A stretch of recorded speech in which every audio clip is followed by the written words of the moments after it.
झुंझुनू के खेड़ सती धाम में आज पूर्व गृह मंत्री गुलाब चंद कटारिया की अध्यक्षता में भाजपा की चिंतन बैठक हुई। बैठक में भाजपा जिलाध्यक्ष पवन माउंडिया, सूरजगढ़ विधायक सुभाष पूनिया सहित भाजपा के काफ़ी पदाधिकारी मौजूद थे। बैठक में पार्टी को मजबूत करने और रीति नीति में विश्वास करने वाले कार्यकर्ताओं को आगे लाने की चर्चा हुई।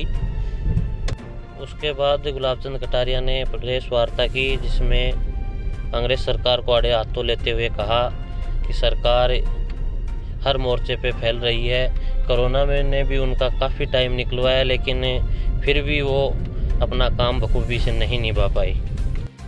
राजस्थान में हुए उपचुनावों को लेकर बोलते हुए गुलाब चंद कटारिया ने कहा कि भाजपा ने जो उम्मीदवार वहां भेजे थे उनको वहां की जनता नहीं चाहती थी, इस कारण ये दोनों चुनाव हार गए और ये भाजपा का फेलियर है। इस बात को वो खुद मानते हैं। ठीक तरह से बनी रहे और विचारधारा को समझ करके काम को आगे बढ़ाए, जिसके लिए हम चले हैं उसको ठीक प्रकार से जमीन पर उतारने का प्रयास करें।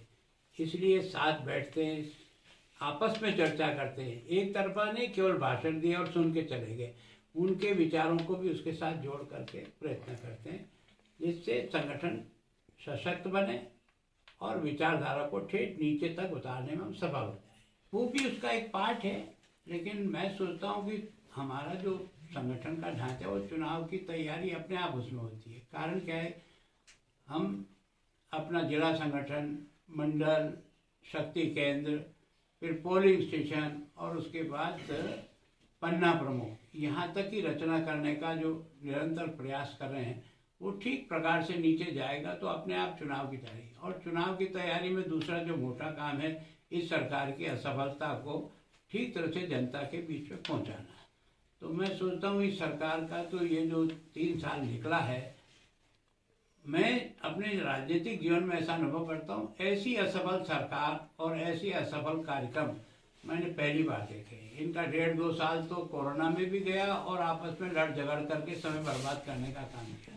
प्रशासनिक जो चुस्त दुरुस्त चाहिए वो सरकार ला ही नहीं पाई, क्योंकि जब सरकार ही चुस्त दुरुस्त नहीं है तो प्रशासनिक तंत्र को कहाँ से करेगी। जिस राज्य का मुख्यमंत्री 18 महीने तक कोरोना में क्वारंटाइन हो जाए, उस राज्य का तो भगवान ही मालिक हो सकता है, और तो कोई हो नहीं सकता। केवल ये जरूर है कि मीडिया में रोज बने रहना, वैक्सीन नहीं आई, वैक्सीन नहीं आई, वैक्सीन नहीं आई। मैंने उनको पूछा, जो आज दिन तक जवाब नहीं दिया, आज फिर पूछता हूँ आपके माध्यम से, जनवरी 16 से वैक्सीनेशन शुरू हुआ। जनवरी, फरवरी और मार्च राजस्थान को 1,05,00,000 वैक्सीन मिली या नहीं मिली, और उसमें से आपने 31 मार्च तक केवल और केवल 57 लाख डोज ही लगा पाए, बाकी डोज आपके पास बच गई।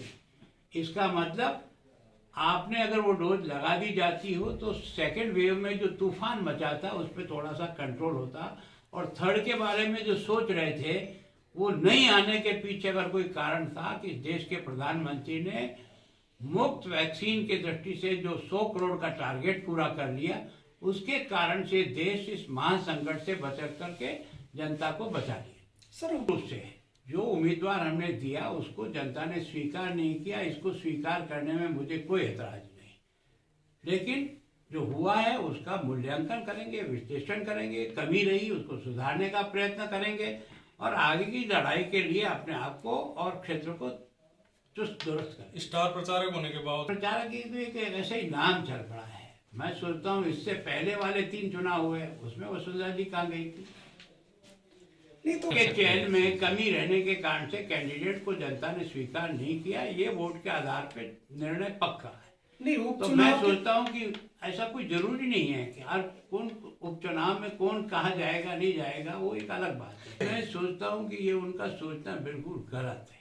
बीजेपी न कभी आंतरिक में फंसी है न फंसेगी। कारण क्या है, यहाँ जो निर्णय होता है वो सामूहिक निर्णय होता है, व्यक्ति का निर्णय होता है। इस पार्टी में व्यक्ति महत्वपूर्ण नहीं होता है, विचार महत्वपूर्ण होते हैं, और इस कारण से यहाँ टकराव हो नहीं सकता। जो टकराव करेगा वो अपने टकराव करते ही रह जाएगा। बलराज मधोक ने टकराव कर लिया, अपने आप में चला गया। इस पार्टी ने गुलाब चंद कटारिया अकेले ने जिम्मेदारी और ठेकेदारी ले रखी है।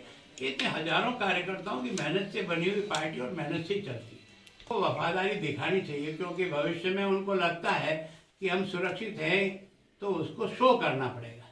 नहीं, मेवाड़ में मैंने पहली बार कह दिया कि जो उम्मीदवार हमने उतारे हैं उसको जनता ने स्वीकार नहीं किया, ये मत से स्पष्ट हो गया। तो स्वीकार नहीं किया, इसके बारे में विचार करना पड़ेगा, पड़ेगा। सर, आज आपका झुंझुनू का दौरा है। झुंझुनू जिला कलेक्टर काफी बार ऐसे निर्णय लेते हैं फिर उन पे बैक हो जाते हैं, जैसे दीपावली पे पटाखे बैन या नारेबाजी बैन, उसके बारे में थोड़ा सा बताएं। बैन के बारे में सरकार की भी व्यू ऐसे ही थे, लेकिन बाद में जब सारे कोर्ट के फैसले भी पटाखों के बारे में जब ये आ गया कि नहीं, इसमें ग्रीन पटाखे चलाए जा सकते हैं, और उन्होंने जब छूट दे दी, तो निश्चित रूप से राजस्थान की सरकार को भी निर्णय बदलना पड़ा और यहाँ के कलेक्टर को भी निर्णय बदलना पड़ा।